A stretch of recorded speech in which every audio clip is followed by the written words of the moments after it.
അന്നെനിക്ക് thanks പോലും പറയാൻ പറ്റിയില്ല. ഇപ്പൊ പറഞ്ഞോളൂ. Thank you. വെൽക്കം. അല്ല, സാർ എന്ത് ചെയ്യുന്നു? ഞാൻ ചെറിയ ബിസിനസ് ഒക്കെ ആയിട്ട് അങ്ങനെ. എന്ത് ബിസിനസ്? പണ്ട് ബിസ്ക്കറ്റ് കച്ചവടമായിരുന്നു. ഇപ്പോ കോൺട്രാക്ട് കൺസ്ട്രക്ഷൻ. ഓ, ഈ കെട്ടിടം പണി. ചിലപ്പോ പണിയും ചിലപ്പോ പൊളിക്കും. Okay, good night. Good night sir.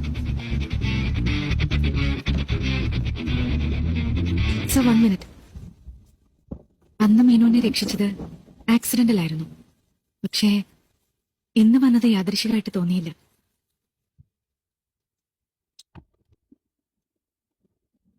You are Arati Menon. Yes sir. Sir, you good name? Good name. Don't know whether it's a good name. I'm Jackie. Sagar Elias Jackie.